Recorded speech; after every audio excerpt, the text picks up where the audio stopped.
Hello बच्चों। आज हम करने जा रहे हैं बच्चों अपना क्लास 12th अकाउंटेंसी का एक नया ही चैप्टर शुरू।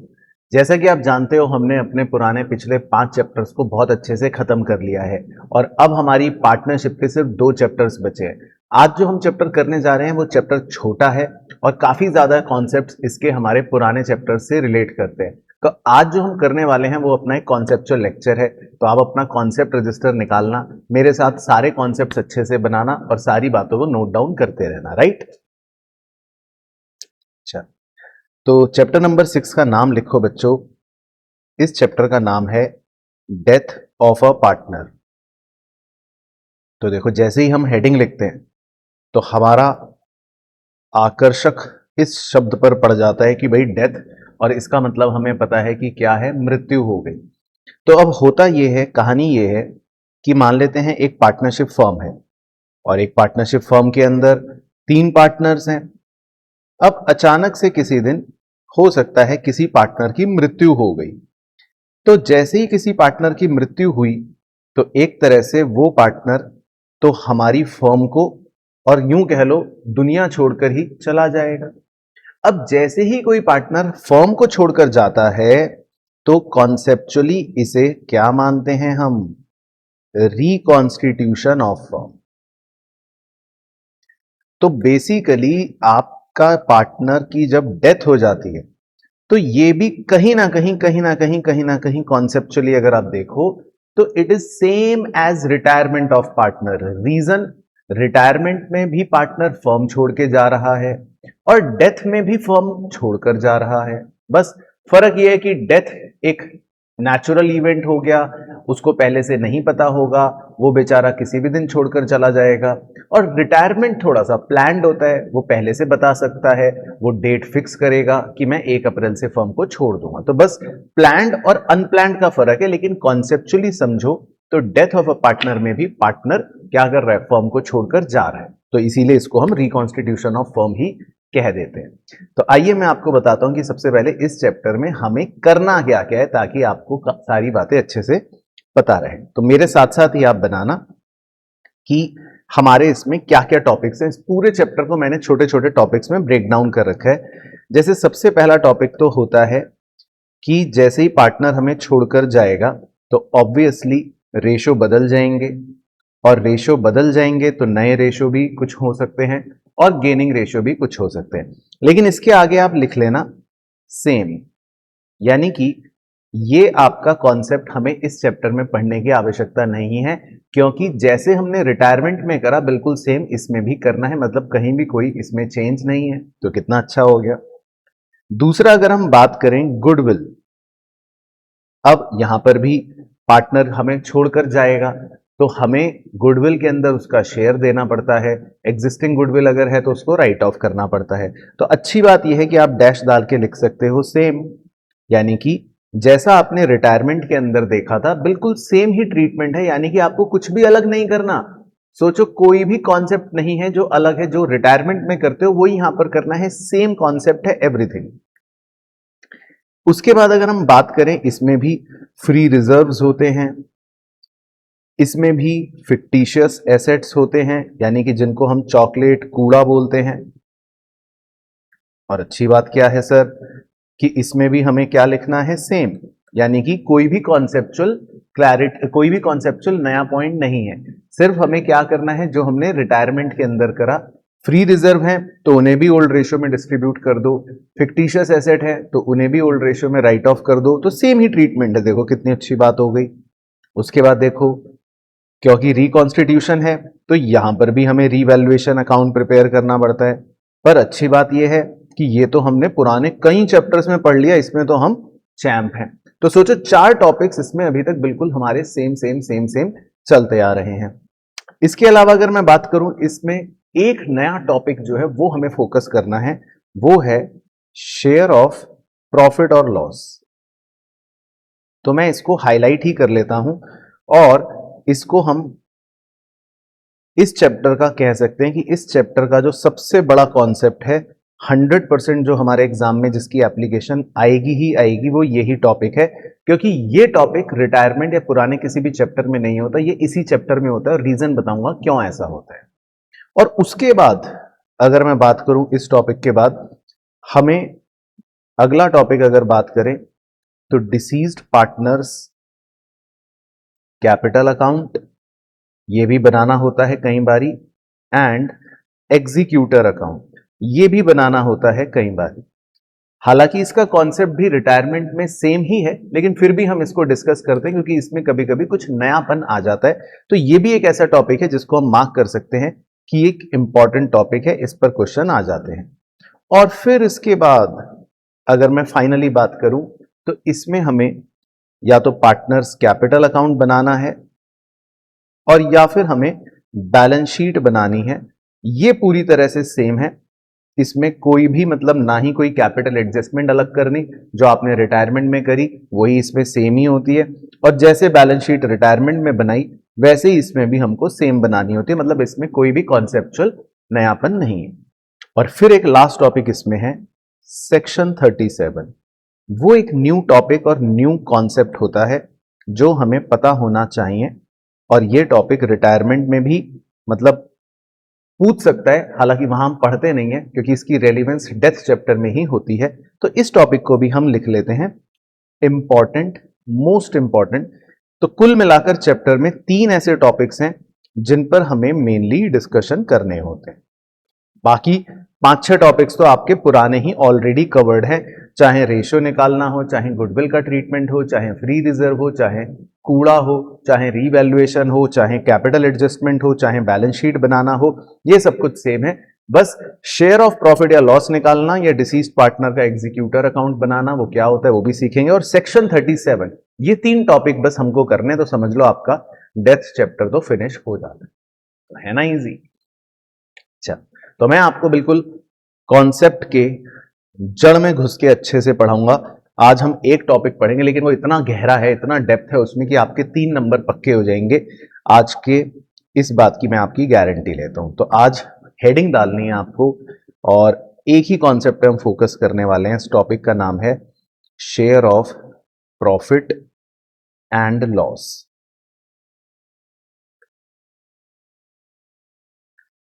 तो देखो बच्चों, होता क्या है, रिटायरमेंट और डेथ में क्या फर्क होता है। जनरली जब रिटायरमेंट होता है तो पार्टनर पहले से एक तारीख बता देता है, क्योंकि रिटायरमेंट जो होता है वो प्लान्ड होता है। तो पार्टनर क्या कहता है कि भाई मैं देखो पूरे साल काम करता रहूंगा करता रहूंगा करता रहूंगा करता रहूंगा, जब ये साल खत्म हो जाएगा तो प्लीज मुझे 1 अप्रैल वाले दिन, यानी कि जैसे ही नया फाइनेंशियल ईयर शुरू होगा मैं उस दिन से फर्म को छोड़ दूंगा। तो रिटायरमेंट के केस में वो पहले से ही अपनी डेट बता देता है और कहता है मैं 1 अप्रैल वाले दिन फर्म को छोड़ दूंगा। अब आप जाओ अपने रिटायरमेंट चैप्टर में और कोई भी क्वेश्चन खोल के देखना, 99% क्वेश्चनों में आपको मिलेगा कि बी रिटायर्ड ऑन 1 अप्रैल या सी रिटायर्ड ऑन 1 अप्रैल या ए रिटायर्ड ऑन 31 मार्च, मतलब या तो साल का आखिरी दिन या पहला दिन, कुछ भी। रीजन, क्योंकि वो साल के बीच में होने वाली किसी भी वर्किंग को हैम्पर नहीं करना चाहते। वो प्लान करके चलते हैं कि भाई देखो इस साल काम कर लेता हूं, जैसे ही नया साल शुरू होगा मैं फर्म को छोड़ दूंगा। तो रिटायरमेंट में तो ये काम हो जाता है। लेकिन डेथ में देखो, अब आप एक चीज समझना, डेथ में क्या प्रॉब्लम है कि मान लो 1 अप्रैल से अपना ये नया एक फाइनेंशियल ईयर शुरू हुआ, अब काम हो रहा है काम हो रहा है काम हो रहा है, 2-3-4 महीने काम हो गया। अब भाई मृत्यु तो एक ऐसी चीज है जो आप पहले से तो प्लान कर नहीं सकते, ये तो सोच नहीं सकते कि भैया मैं तो 1 अप्रैल को ही मरूंगा। तो मृत्यु तो अचानक किसी भी दिन हो जाती है। मान लेते हैं आज तारीख है 30 जून और हमने अभी तक खाली 3 ही महीना काम करा, अप्रैल मई, और 30 जून को मान लेते हैं कोई पार्टनर कहीं घूमने गया था और अचानक से उसकी गाड़ी खाई में गिर गई और उसकी मृत्यु हो गई। मान लेते हैं पार्टनर का नाम है बी और उसकी मृत्यु हो गई। तो भाई डेथ तो एक अनप्लान्ड इवेंट है। तो आप तो ये नहीं कह सकते डेथ में कि मैं पहले से प्लान कर लूंगा कि 1 अप्रैल को ही छोड़कर जाऊंगा। तो इसमें तो बी जो है, पार्टनर जो है, अचानक से किसी भी दिन फर्म को छोड़कर चला जाता है, इनफैक्ट दुनिया छोड़कर ही चला जाता है। तो यहां पर प्रॉब्लम क्या आती है, आइए उस पर क्रिटिकली सोचते हैं कि प्रॉब्लम क्या आती है।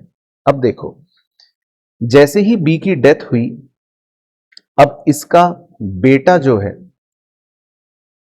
वो इस पार्टनरशिप फर्म में बचे हुए पार्टनर ए और सी के पास आके कहता है, अंकल अंकल मेरे पापा की तो डेथ हो गई, लेकिन मेरे पापा ने आपके साथ मिलकर इस फर्म में अप्रैल के पूरे महीने काम करा, मई के पूरे महीने काम करा और जून के भी 30 तारीख तक काम करा।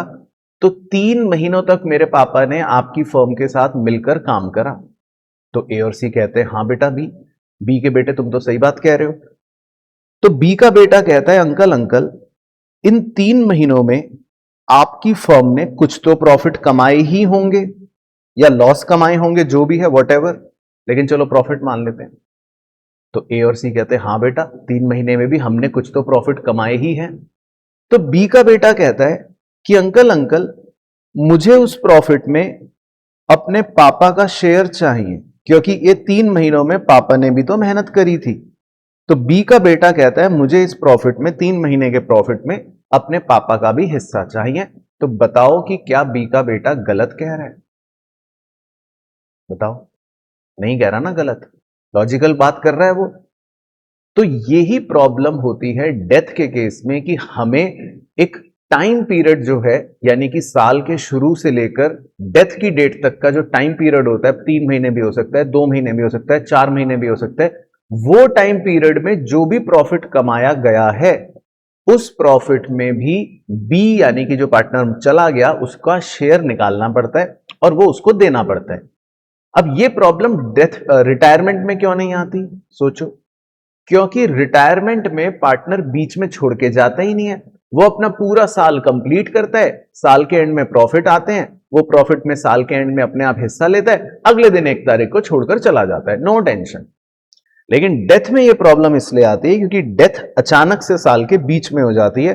तो हमें इस इंटरविनिंग पीरियड का, जो नीली पट्टी कर रखी है आपको दिखाई दे रही है, इस इंटरविनिंग पीरियड का प्रॉफिट निकालना होता है और उसमें बी का शेयर देना होता है और फिर उसके बाद उसकी अकाउंटिंग करनी होती है। तो इसमें दो बातें कि कैलकुलेट कैसे करोगे, मतलब लिख देता हूं। अब यहां पर आपकी दो मुद्दे की बातें आएंगी कि भैया बी का शेयर ऑफ प्रॉफिट निकालोगे कैसे, पहली बात तो ये, और फिर उसकी मुंशीगिरी क्या करोगे, दूसरी बात ये। तो बस ये अगर सीख लिया तो 4 नंबर पक्के आज के, और बस मजे से टेंशन फ्री।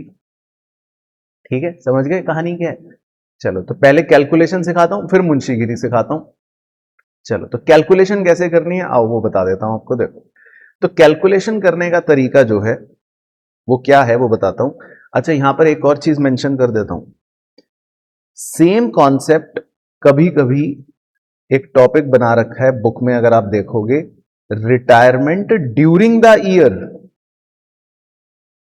अब वो कॉन्सेप्ट क्या है, उसमें पार्टनर रिटायर होता है, छोड़ के जाता है, लेकिन वो साल के बीच में छोड़ के जाएगा। तो देखो मतलब कितनी चालाकी कर रखी है किताब के अंदर, उन्होंने ये टॉपिक अलग से बनाकर दे रखा है रिटायरमेंट चैप्टर में, जबकि उसका कॉन्सेप्ट, उसकी कैलकुलेशन 100% सेम है जो हम अभी डेथ में भी करेंगे। तो आप यहीं पर ये हेडिंग डाल सकते हो, रिटायरमेंट ड्यूरिंग द ईयर। तो यानी कि पार्टनर अगर साल के बीच में छोड़ के जा रहा है तो it is retirement during the year भी मान लो, और अगर मृत्यु हो गई तब भी साल के बीच में छोड़ के जा रहा है। तो पॉइंट ये है कि वो तो हमें साल के बीच में बस छोड़ के जा रहा है। अब चाहे दुनिया छोड़ के जाए, चाहे फर्म छोड़ के जाए, साल के बीच में छोड़ के जा रहा है, तो सेम ही कॉन्सेप्ट रहेगा, सेम ही कैलकुलेशन रहेगी। तो ये टॉपिक इसीलिए मैंने रिटायरमेंट में नहीं करवाया था, क्योंकि हमें डेथ में करना ही है। ठीक है, तो आप हेडिंग डाल सकते हो, रिटायरमेंट ड्यूरिंग द ईयर भी यही है। चलो, तो सर अब ये बताओ निकालेंगे कैसे प्रॉफिट? तो निकालेंगे कैसे? Good question. तो देखो भाई, प्रॉब्लम ये है कि वो तो 30 जून को चला गया हमें छोड़कर, है ना जी, और हमने बस 3 महीने ही काम करा है।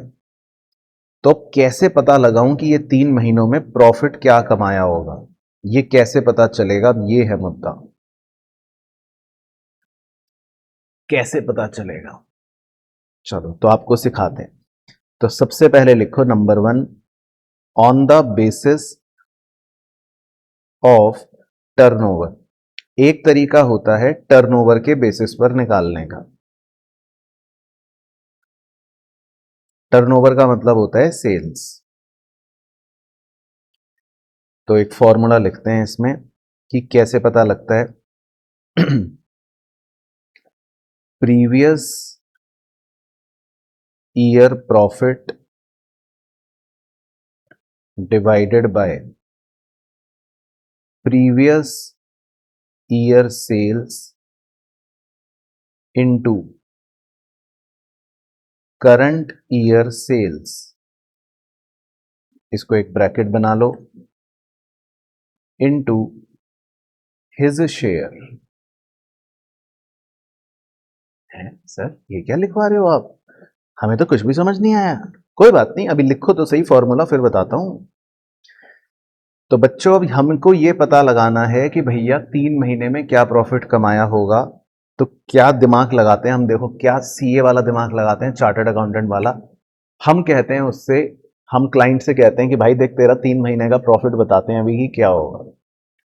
हम उससे कहते हैं एक काम कर भाई, तू ये बता कि तूने पिछले पूरे साल की सेल बता एक बार, कि तूने पिछले साल कितनी सेल करी, प्रीवियस ईयर सेल बताओ अपनी। तो वो कहता है कि मैंने पिछले साल 10 लाख रुपए की सेल करी। मैंने कहा अच्छा 10 लाख रुपए की सेल करी? कह रहा हाँ। फिर मैंने कहा बताओ उस 10 लाख रुपए की सेल पर तुमने पिछले साल पूरे साल प्रॉफिट कितना कमा लिया? कहता है मैंने पिछले साल 1 लाख रुपए का प्रॉफिट कमाया। तो देखो सीए का दिमाग देखो, चार्टर्ड अकाउंटेंट जो होता है वो इन दो इंफॉर्मेशन से ये पता लगा लेता है कि इसका मतलब ये आदमी 10% मुनाफा कमाता है अपनी सेल पर। अब बच्चा कह रहा सर ये आपको कैसे पता चल गया? अरे भाई लगाओ आप भी दिमाग। अगर 10 लाख रुपए वो सेल करता है और 10 लाख रुपए के ऊपर 1 लाख रुपए का मुनाफा कमाता है, प्रॉफिट कमाता है, तो मैंने तो मेंटल मैथ्स कर ली। तो एक तरह से वो अपनी सेल पर 10% प्रॉफिट कमा रहा है। कर लो, चेक कर लो, देखो क्रॉस चेक कर लो। 10 लाख का 10% निकालो तो क्या आएगा? 1 लाख। तो ये मैंने दिमाग में सोच लिया कि इसका मतलब वो 10% प्रॉफिट कमाता है अपनी सेल पर। अब बच्चा कह रहा सर हम तो दिमाग में नहीं सोच सकते सर, हमें क्या? तो कोई बात नहीं, आप दिमाग में नहीं सोच सकते ना, तो आपके लिए इसीलिए तो फॉर्मूला बना दिया। आप प्रीवियस ईयर की सेल को डिनोमिनेटर में लिख लो और करंट और प्रीवियस ईयर का प्रॉफिट न्यूमरेटर में लिख लो। पहले ये लिख लो, इतना तो लिख ही लोगे, दिमाग में मत सोचो, चलो है ना, लिख लोगे। अच्छा सर अब इससे क्या होगा? तो अब देखो इससे सीए वाला दिमाग। अब मैं उससे कहता हूं कि भाई चलो अब ये बताओ कि तुमने करंट ईयर में अप्रैल, मई और ये जून तक 3 महीनों में ये बताओ तुमने इस बार करंट ईयर में कितने रुपए की सेल कर दी? तो वो कहता है मैंने अभी तक 2 लाख रुपए की सेल कर दी। तो अब देखो मेरा तो सीए वाला दिमाग चल गया, देखो मुझे पता है कि ये अपनी सेल पर कितना प्रॉफिट कमाता है। मैंने दिमाग में सॉल्व कर रखा था ना कि ये अपनी सेल पर कितना प्रॉफिट कमाता है, 10%। मैंने दिमाग में सॉल्व कर रखा था। तो जैसे ही इसने बताया कि मैंने 3 महीने में 2 लाख रुपए की सेल करी है, तो मेरे सीए वाले दिमाग ने तुरंत मेरे को आंसर बता दिया कि इसका मतलब इसने 20,000 प्रॉफिट कमाया है। वाओ, इसका मतलब इसने 20,000 प्रॉफिट कमाया है, ये मुझे तुरंत पता चल गया। लेकिन अब बच्चा कहता है सर हमें कैसे तुरंत पता चलेगा सर, हम तो ये मेंटल मैथ्स नहीं कर पाएंगे सर। तो कोई बात नहीं बच्चों, आपके लिए इसीलिए तो फार्मूला लिखवा रहे हैं। देखो तो बस आपको क्या करना है, करंट ईयर सेल को मल्टीप्लाई कर देना है। तो पहले इतना ब्रैकेट सॉल्व करके देखो, एक बार देखो करके देखो आप, बाकी इनटू हिज शेयर अभी छोड़ दो। तो आप खाली इतना ब्रैकेट सॉल्व करके देखो, 20,000 ही आएगा, पक्का श्योर है आंसर। तो मैंने तो मेंटल मैथ्स दिमाग में कर ली, लेकिन बच्चे के लिए फॉर्मूला लिखवा देते हैं ना, क्योंकि बच्चा तो भोला मासूम है आपकी तरह, बच्चे को क्या पता दुनिया का। तो देखो इस गणित को सॉल्व कर लो, जीरो से सारे जीरो कट गए, ये वो करके ये ब्रैकेट का आंसर देखो 20,000 आ जाएगा। बस आ गया ना। देखो, तो हमें ऐसे पता लग जाता है, सीए को ऐसे पता लग जाता है कि 3 महीने का प्रॉफिट क्या है, ऐसे पता लग जाता है। तो हमको क्या करना है, कुछ भी नहीं करना, उससे पूछना है प्रीवियस ईयर की सेल बताओ क्या थी, उससे पूछना है प्रीवियस ईयर का प्रॉफिट बताओ क्या था, और उससे पूछना है इस बार की सेल क्या है। बस वो क्वेश्चन में दिया होता है, तो ये फॉर्मूले में पुट करके हमें पता लग जाएगा कि भाई 3 महीने का ये प्रॉफिट है। तो ऐसे ही बना देता हूं, मतलब ये 20,000 क्या है, 3 months प्रॉफिट। बस अब उसमें बी अगर मर गया तो उसका शेयर आप निकाल ही लोगे, वो तो है ना, मल्टीप्लाई कर दोगे उसके शेयर से। बस, तो ये आ गया आंसर। देखो कितना इजी है, हो गया खत्म। तो कैसे कैलकुलेट करना है, सो इजी। तो इसको बोलते हैं on the basis of turnover. अच्छा, दूसरा तरीका होता है जिसको हम बोलते हैं on the basis of profits. ये क्वेश्चन में गिवन ही होता है, इसमें तो दिमाग भी नहीं लगाना। तो इसमें हमको क्या करना है, पहले फॉर्मूला लिख लो फिर समझा देता हूं। On the basis of profits, कोई ना कोई प्रॉफिट्स दिए होते हैं, तो हम क्या करते हैं, प्रॉफिट्स जो भी दिए हैं into time upon 12 into his share. बस, तो इसमें तो आप यही लिख लो, जो भी प्रॉफिट्स दिए हैं या जो भी बेसिस है into time upon 12 into his share. तो सर ये क्या मतलब हुआ, तो देखो अब इसमें समझा देता हूं। इसमें कुछ भी नहीं है, मान लेते हैं वही। अब हम सोच रहे हैं कि यार 3 महीने का प्रॉफिट है, कैसे निकालें कैसे निकालें समझ नहीं आ रहा, ये 3 महीने का प्रॉफिट कैसे पता लगाएं समझ नहीं आ रहा। तो हम क्या करते हैं, हम उससे कहते हैं कि यार बताओ कैसे निकालें हम 3 महीने का प्रॉफिट, हमें क्या पता। तो क्वेश्चन वाला खुद ही कह देता है, कहता है एक काम करो, कहता है मैं ना तुम्हें पिछले साल के या पिछले 2-3 साल के एवरेज प्रॉफिट बता रहा हूं। कहता है कि आप हर साल 12 लाख रुपए कमाते हो ऑन एन एवरेज, मान लो। ये क्वेश्चन आपको दे देता है, खुद ही दे देता है जानकारी। कहता है कि मान लो आप एक साल में कितना प्रॉफिट कमाते हो, 12 लाख। क्वेश्चन ये कहता है कि आप एक साल में कितना प्रॉफिट कमाते हो, 12 लाख। क्वेश्चन ये खुद ही बता देता है। अब एक बार मेंटल मैथ्स करो या यूनिटरी मैथ्स करो या 6th क्लास के अपने छोटे भाई से पूछो, उसको बुलाओ इधर कि रामू इधर आना जरा। अगर एक साल का प्रॉफिट 12 लाख है, तो अपने छोटे भाई से पूछो कि बताओ छोटे भाई, अगर एक साल का प्रॉफिट 12 लाख है तो 3 महीने का कितना होगा। तो आपका छोटा भाई भी बता देगा, और इसीलिए आपको भी फॉर्मूला लिखवा रखा है, देखो कि जो भी प्रॉफिट है इनटू टाइम अपॉन 12।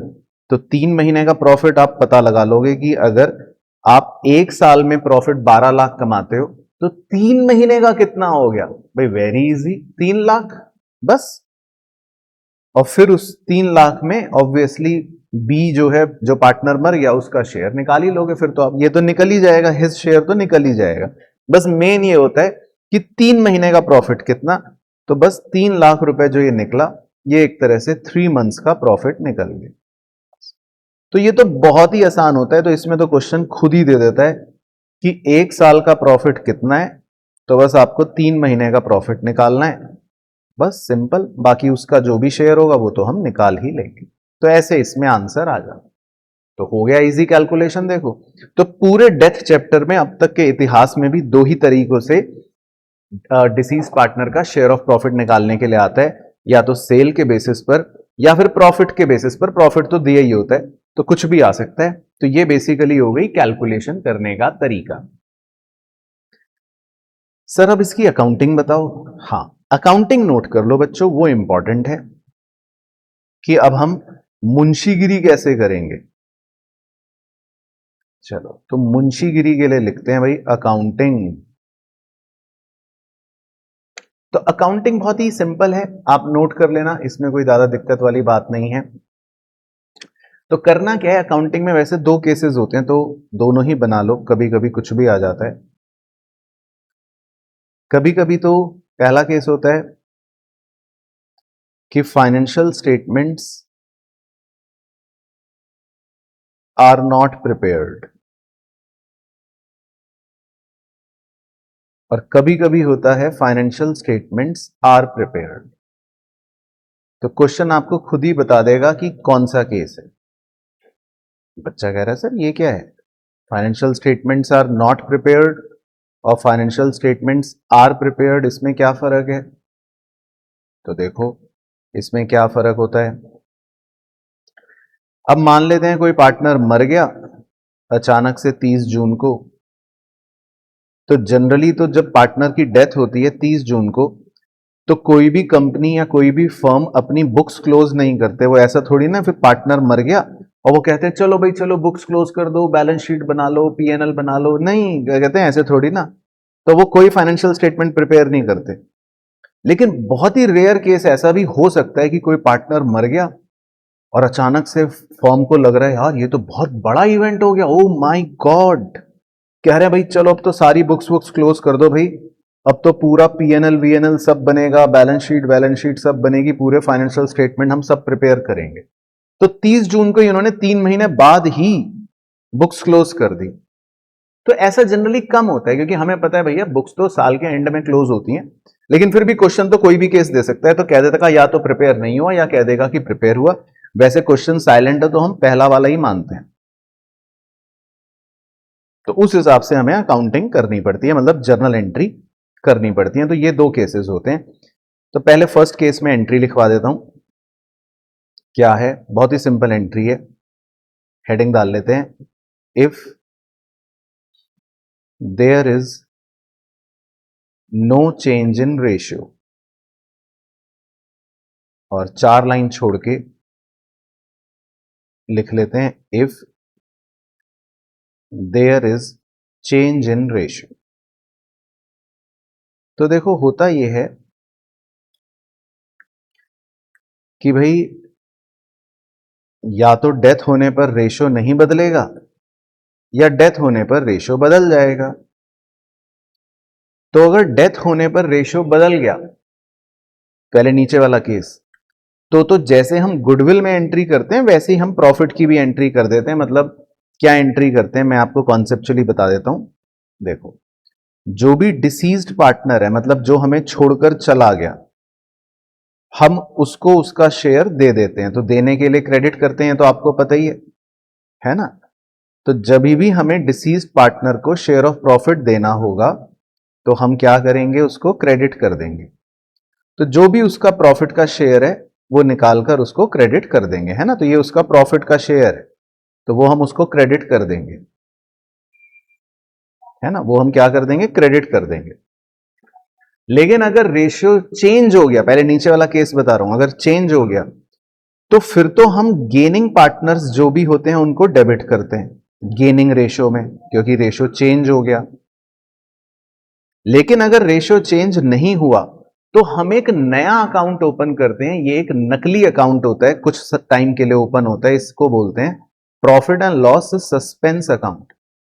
तो फर्म का क्योंकि नुकसान हो जाता है तो फर्म इसको एक डेबिट बैलेंस की तरह मानती है। फर्म कहती है भाई ये मुझे देना पड़ेगा, ये प्रॉफिट का शेयर मुझे देना पड़ेगा, ये मेरा नुकसान हो गया। तो ये एक तरह से फर्म का एक डेबिट बैलेंस क्रिएट हो गया, जो अगर बैलेंस शीट बनानी पड़े तो लिख लो यहीं पर, इसको फिर बैलेंस शीट में हम एसेट साइड पर शो करते हैं, क्योंकि it is a debit balance. Firm के लिए ये एक लॉस है। तो बस दोनों एंट्री में यही फर्क है कि अगर रेशियो चेंज हो गया तो गेनिंग पार्टनर्स डेबिट होंगे जस्ट लाइक गुडविल, और अगर रेशियो चेंज नहीं हुआ तो पीएनएल सस्पेंस डेबिट करेंगे। और पीएनएल सस्पेंस एक फर्म के लिए लॉस है तो वो उसको एसेट साइड पर शो करती है। अच्छा, अब उधर चलते हैं।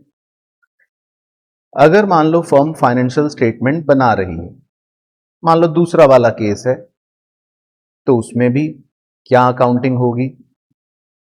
तो पहला केस तो वही, या तो रेशियो नहीं बदला तो क्या करेगी फर्म, और या फिर रेशियो बदल गया तो क्या करेगी फर्म। तो अगर रेशियो बदल गया तो आपको कोई टेंशन नहीं लेनी। क्यों सर, फिर कोई टेंशन क्यों नहीं लेनी? क्योंकि अगर रेशियो बदल गया तब तो आपको यही वाली सेम एंट्री ही करनी है, मतलब आपकी सेहत पे कोई फर्क नहीं पड़ेगा। लेकिन अगर रेशियो नहीं बदला तो ज्यादातर बच्चे यही गलती करते हैं, आखिरी जो केस लिखूंगा कि अगर रेशियो नहीं बदला तो क्या एंट्री होगी, इसको कैसे याद रखोगे अब बताओ, अलग से बॉक्स बना दूं ताकि यहां पर गलती ना हो। तो जब हमारी बुक्स क्लोज हो जाती हैं तो फिर हम जितना भी 3 महीने का प्रॉफिट होता है, और क्योंकि बुक्स क्लोज हो गई तो फिर हम उसको पीएनएल सस्पेंस नहीं लिखते, फिर तो हम उस प्रॉफिट को पीएनएल एप्रोप्रिएशन अकाउंट से ही डिस्ट्रीब्यूट कर देते हैं। और मजेदार बात देखना, क्योंकि बुक्स ही क्लोज हो गई तो फिर तो सारे ही पार्टनर्स को वो प्रॉफिट उनके रेस्पेक्टिव रेशियो में बंटकर मिल जाएगा। तो ये इसमें सबसे इंपॉर्टेंट बात लिखनी है, जो ज्यादातर बच्चे एग्जाम में या तो गलत करते हैं या भूल जाते हैं।